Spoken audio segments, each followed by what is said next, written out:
সমুদ্রপৃষ্ঠ থেকে 4500 ফুট উচ্চতায় ঝাড়খণ্ডের সেই বিখ্যাত পরেশনাথ মন্দির, যেটি অবস্থিত গিরিডি জেলার মধ্যে।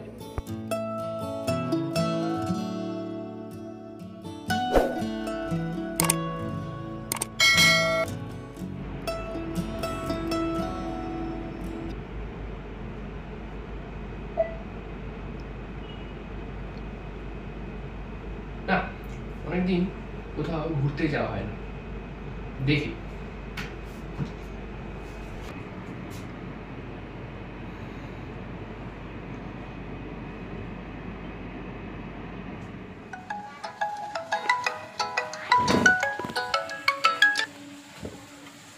হ্যালো, হ্যাঁ বল।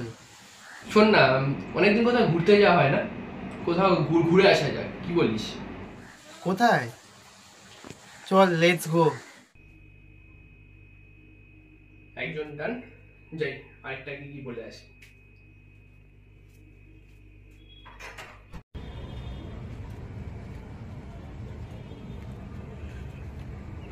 কি খবর? কি করিস? এই তো বল, কি খবর? এই তো কলেজের পিপিটি বানাই। কলেজের কাজ? হ্যাঁ, তো একটা ঘুরতে যাওয়ার প্ল্যান আছে। কোথায়? প্ল্যানটা হচ্ছে পরেশনাথ। পড়াশোনা। চল। চল, ডান। Welcome to new blog of my channel. তো এক্সপ্লোর উইথ বিবেকে আমাদের সবাইকে স্বাগত। আমার সাথে রয়েছে সায়ন। তো আজকে কোথায় যাচ্ছি নতুন করে বলার মধ্যে কিছু নেই, ভিডিওর স্টার্টিংয়ে তোমরা বুঝে গেছো। তো এই মুহূর্তে আমরা এখান থেকে যাব হচ্ছে, আমাদের ট্রেন দিয়ে দিয়েছে, ওখানে প্ল্যাটফর্মে দিয়ে দিয়েছে আজমির শরীফ 13তে। তো সেটাই আর কি ধরতে যাচ্ছি, ঠিক আছে? তো আরও একটা বন্ধু রয়েছে, একসাথে ওখানে গিয়ে দেখা হবে, ঠিক আছে? প্ল্যাটফর্ম নাম্বার কত? 13। Platform number 13। তো খুব এক্সাইটেড, ঠিক আছে? আজকে মানে বন্ধুদের আর কি ফার্স্ট গ্রুপ ট্যুর, মানে নাইট স্টে হচ্ছে এবং পাহাড় এসে। তো বুঝতেই পারছো একদম এক্সাইটমেন্ট কোন লেভেলে রয়েছে, ঠিক আছে? তো চলো যাওয়া যাক। আর ট্রেন 11টা 5-এ, এই সরি 10টা 55, 10টা 55। চলো গিয়ে কথা হচ্ছে। নির্ধারিত সময়ের অনেকটা আগেই আমাদের ট্রেন দিয়ে দিয়েছিল প্ল্যাটফর্মে। নির্ধারিত টাইমের অনেক আগেই আমাদের ট্রেন দিয়ে দিয়েছে। এই যে দাঁড়িয়ে আছে আজমির শরীফ, ঠিক আছে? তো ভিতরটা তোমাদের আমি দেখাবো।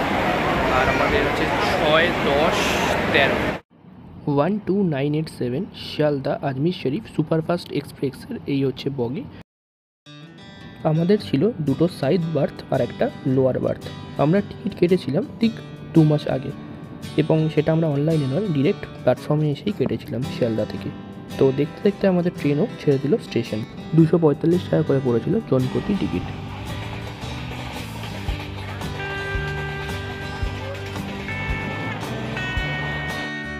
এখন দমদম পার করে এগিয়ে ট্রেনে কোথায় ভাই, কোথায় যাচ্ছে? মানে ঠিকঠাক নাকি আরো স্পিড বাড়ালে ভালো হয়? ট্রেনে একটা হেলিকপ্টার লাগিয়ে দিত, পানিয়ে উড়ে উড়ে যাবে। ভাই আমাদের কতক্ষণ থাকতে পারি? আমি আসছি, আমাদের ব্লগে আসলাম, ব্লগে আসলাম। বলছে ব্লগে পরে তোকে যে হাঁটিয়ে দেবে। একটু গল্প আড্ডা করে তারপর আমরা সেরে নিলাম আমাদের রাতের ডিনার। ঘড়ির কাঁটা এখন 3:20 আর এই মুহূর্তে আমাদের ট্রেন এসে পৌঁছলো ধানবাদ জাংশনে। এখানে মোটামুটি 5 মিনিটের হল্ট। এই ট্রেন কিন্তু 5 জায়গায় হল্ট দেয়। প্রথম দেয় বর্ধমান, দুর্গাপুর, রানীগঞ্জ, আসানসোল এবং শেষমেশ ধানবাদ হয়ে পরেশনাথে দাঁড়ায়।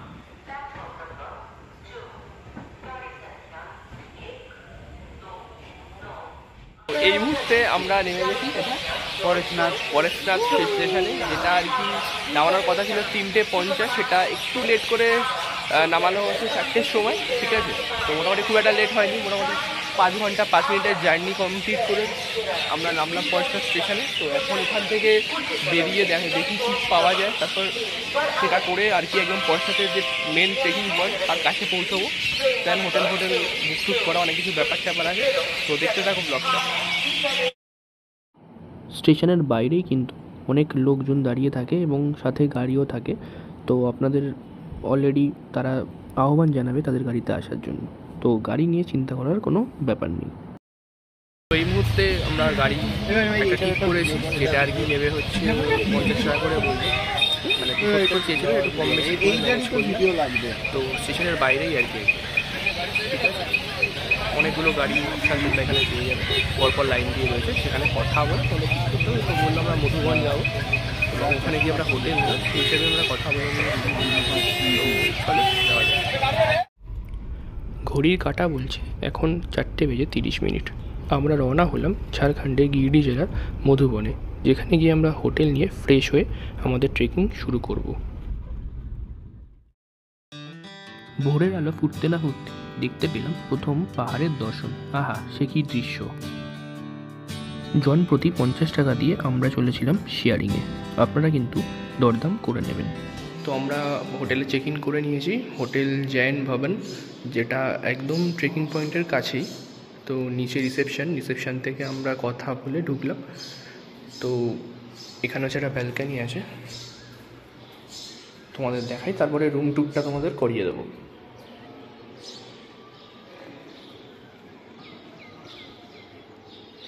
বেশ লোকেশনটা বেশ ভালোই। আর এই ডান দিক দিয়ে হচ্ছে ট্রেকিং করার রাস্তায়, মানে এই যে রাস্তাটা, এটা ডান দিকে সোজা চলে গেছে, ওখান দিয়েই যেতে হয়। আর চলো তোমাদের রুমটা একবার দেখিয়ে নিই। 113 নম্বর রুম। এই হচ্ছে রুম, চলো তোমাদের ভিতরটা একবার দেখিয়ে দিই।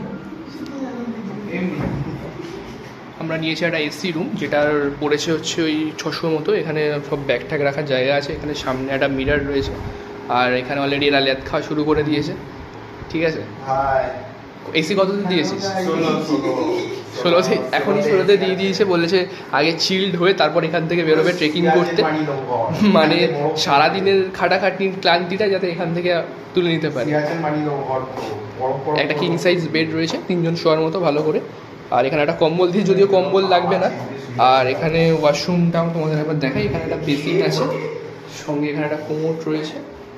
আর মোটামুটি ঠিকঠাক, বাজেট ফ্রেন্ডলি রয়েছে, দাম অনুযায়ী ঠিকঠাক। তো চলো আবার দেখা হচ্ছে খানিক পর। তো এখন বাজে সকাল 7টা, ঠিক আছে। আমরা চেকিং করে ফ্রেশ হয়ে নিয়েছি, আর এই আমাদের হোটেল এখানে। তো এবার এখান থেকে আমাদের মোটামুটি মিনিট 10 হেঁটে আমাদের ট্রেকিং পয়েন্টে যেতে হবে, ওখান থেকে ট্রেকিং শুরু হবে, ঠিক আছে। তো এখন 7টা বাজে, দেখা যাক কখন গিয়ে আমরা উপরে পৌঁছে সব কটা কভার করে কখন নিচে নেমে আসতে পারি, এক্স্যাক্ট টাইম আপনাদেরকে জানাবো, ঠিক আছে। তো দূরে দেখা যাচ্ছে পাহাড়, তো চলো শুরু করা যাক। এটাই সেই ট্রেকিং পয়েন্ট, এখানে মেনশন করা রয়েছে কত কিলোমিটার পড়বে, আর এখান থেকেই লাঠি আপনারা নিতে পারেন। তো ট্রেকিং পয়েন্ট থেকে আমরা জাস্ট আসলাম, স্টার্টিং যেখান থেকে করে, এবার আস্তে আস্তে ওঠা শুরু করব, ঠিক আছে। তো সবারই এখন এনার্জি মোটামুটি হাই রয়েছে, যত উপরে উঠবো কীরকম থাকে তোমাদেরকে জানাবো পুরোটা। হাউ ইজ দ্য জোশ গাইজ? Hi sir. কেমন? তো এখানে আপনাদের একটা জিনিস দেখাই, এই রাস্তাটা এখান দিয়ে ঘুরে আসছে, তো আপনারা চাইলে এখান দিয়ে একটা শর্টকাট আছে ছোট, এটা নিতে পারেন। যত শর্টকাট নেবেন তত আপনাদেরই সুবিধা। এই যে সামনে আরেকটা শর্টকাট রয়েছে, বাট এটা ওঠা যাওয়ায় কিনা দেখা যাক, আমরা ট্রাই করে দেখি। এটা দেখ উঠতে পারিস কি না। হ্যাঁ এই তো, সাবাস সাবাস, এই তো অবশ্যই থাকবে। দরকার বলে আমি এই ক্লিপটা কেটে নেব,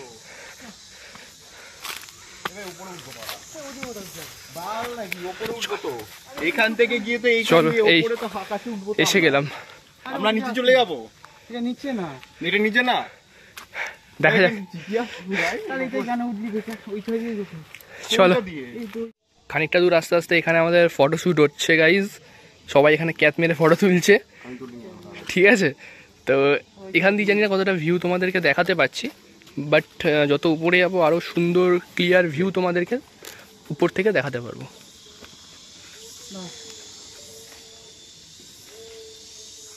প্রায় 1 কিলোমিটার আসার পর বাম হাতে এই একটা জৈন মন্দির আছে, যার নাম হচ্ছে কলিকুণ্ডম মন্দির। এখানে অনেকগুলি আদিবাসী গ্রামও রয়েছে। মন্দিরটা বেশ সুন্দর, খুব সাজানো গোছানো, মার্বেল পাথরের তৈরি। তো এই হচ্ছে মন্দিরটা, খুব সুন্দর মন্দির। যাওয়ার পথেই এটা পড়বে। তো এখন এই মুহূর্তে আমরা মোটামুটি হাফ রাস্তা এসেছি, এখনও প্রায় 5 কিলোমিটার মতো বাকি পরেশনাথ মন্দির, মোটামুটি আগে ওরা রয়েছে। তো চলো যেতে থাকি, দেখি কতক্ষণে গিয়ে পৌঁছাই। ট্রেকিং কিন্তু অনেক সকাল থেকেই শুরু হয়ে যায়, যদিও আমরা শুরু করেছিলাম 7টা থেকে, তাই আমাদের উপরে উঠতে বেশ খানিকটা টাইমও লেগে গেছিলো। আর যত বেলা বাড়ে তত রোদের তাপও কিন্তু বাড়ে।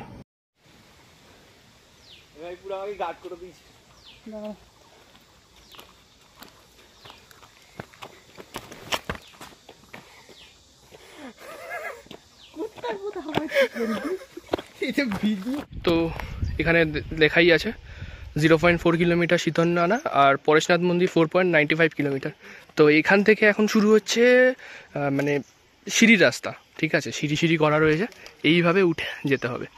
তো আর ওয়েদার তো মোটামুটি ঠিকঠাকই রয়েছে, আপাতত গরম লাগছে ঠিকই, ব্যাপারটা হচ্ছে এতটা রাস্তা ওঠানামা হয়েছে বলে, হ্যাঁ এতটা রাস্তা ওঠানামা হয়েছে বলে একটু ক্লান্তি লাগছে, কিন্তু ওয়েদার ঠিক আছে, ওয়েদার অন্যান্য দিনের তুলনায় ঠিকঠাক আছে, কি বলিস?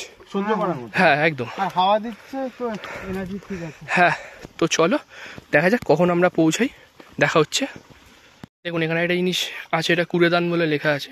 তো পাহাড়ে যারা মোটামুটি প্লাস্টিক নিয়ে আসবে খাবারের, তো যেখানে সেখানে না ফেলে এগুলোর মধ্যে ফেলাটা বেটার। এই যেমন এখানে দেখুন একটা ইয়ে রাখা আছে, প্লাস্টিকের বোতল, উচিত না এরকম ফেলে রাখা। তো এত দূর অবধি আসলাম, এখনও অনেকটা রাস্তা বাকি আছে। চলো, এই যে আমাদের গাইড, চলো। তো এটা হচ্ছে শীতল নালা, এখন বর্ষাকাল নেই বলে জল সেরকম নেই, একদমই নেই বলতে গেলে, শুকনো। এই রাস্তাটা দিয়ে একটা রাস্তা এদিকে চলে যাচ্ছে, যেটা আর কি সিধা পরেশনাথ। আর এই রাস্তাটা দিয়ে গেলে মোটামুটি সমস্ত মন্দির পড়বে, গৌতম স্বামী টং থেকে শুরু করে ওদিক দিয়ে আরেকটা রাস্তা চলে গেছে পরেশনাথ। তো চলো দেখা যাক কতক্ষণে পৌঁছই। হ্যালো গাইস, ভাই শ্বাসকষ্ট শুরু হয়ে গেছে। দাঁড়া, এখানে গাইসরা রয়েছে সব।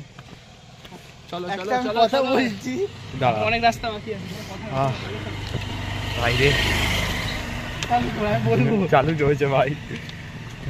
এটা হচ্ছে কি যাই মুখ দেখা, এটা হচ্ছে কি জিম ম্যান, ও কালকে বাইসেপ মেরেছে, তার আগের দিন লেগস মেরেছে, এখনো সবার আগে হাঁপিয়ে গেছে ভাই। এটা হচ্ছে মেন কথা, আমি জল খাওয়ার জন্য ও নাকি জিম ম্যান। আবার আর 2 মিনিট হাঁটলে উঠতে উঠতে সোজা ভগবানের কাছে চলে যাবো। ফাইনালি ওই দেখা যাচ্ছে মন্দিরের চূড়ো, আরেকটু এই যে এখানে ফাইনালি অনেক খাটাখাটনির পরে, উফ সত্যি বলছি মানে আর এনার্জি নেই এই গরমের মধ্যে। উফ, এই যে ভিউটা পুরো। চলো বাকি রাস্তাটুকু যাওয়া যাক। তো ফাইনালি অনেকটা কাছে এসে গেছি, আর এই হচ্ছে সেই ভিউ উপর থেকে। চলো মন্দিরের একদম কাছে গিয়ে তারপর তোমাদের দেখাচ্ছি।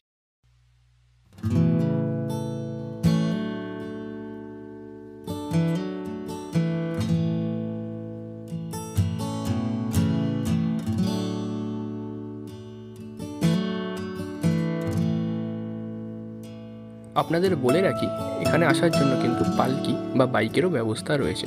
বাইকে করে মাথা পিছু ওই 200-250 এক একজন এক এক রকম রেট বলে থাকে, তো আপনারা চাইলে সেভাবেও আসতে পারেন। কিন্তু আমরা যেহেতু ট্রেকিংয়ের প্ল্যান করেছি, তাই পুরোটাই আমরা হেঁটে উঠেছি এবং নামার সময়ও হেঁটেই নেমেছিলাম।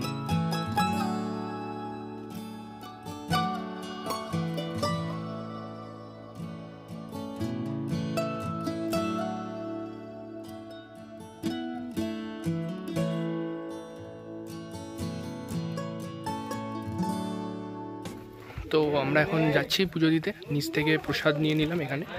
তো নারকেল আর সাথে আরও কয়েকটা জিনিস চাল ঠাল আর কি দিয়ে পুজো দেয়। তো নিচেই দোকান পাবে তোমরা, উপরে শুনলাম দোকান পাট নাকি নেই, তো এখান থেকে এই জন্য নিয়ে নিলাম।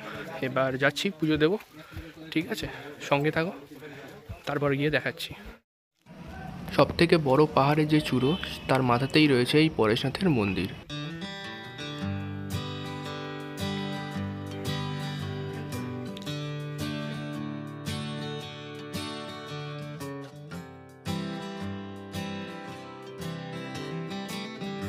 মন্দিরের যে কারুকার্য তা এক কথায় অসাধারণ।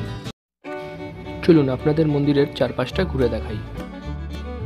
এই মন্দিরের ভিতরে পরেশনাথের কোনো মূর্তি নেই, আছে চরণ পাদুকা।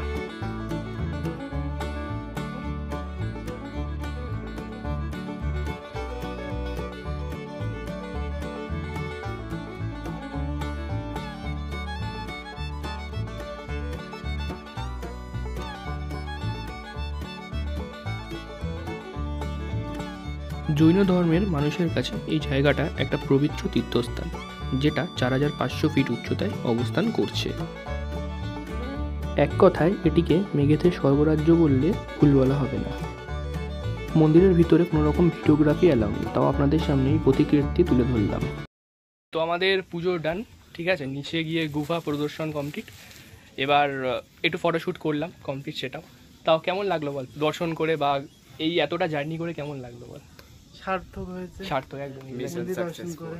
আর মানে বন্ধুদের ফার্স্ট ট্রিপ এরকম একটা ট্রেকিং, ঠিক আছে, তো আফটার অল মানে ঠিকঠাক এখনো অবধি, ঠিক আছে। তো চলো আর যা যা দেখবো তোমাদের সাথে সেগুলো শেয়ার করবো।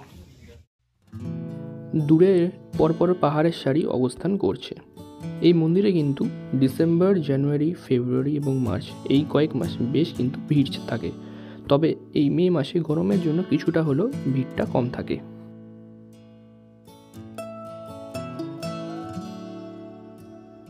পরেশনাথ মন্দিরে পুজো দিয়ে আমরা চললাম আমাদের পরবর্তী গন্তব্য 3 কিলোমিটার দূরে অবস্থিত গৌতম স্বামী টঙ্ক এবং জল মন্দির দেখার জন্য, যেটা অবস্থিত সেখান থেকে আরও 1.5 কিলোমিটার দূরে।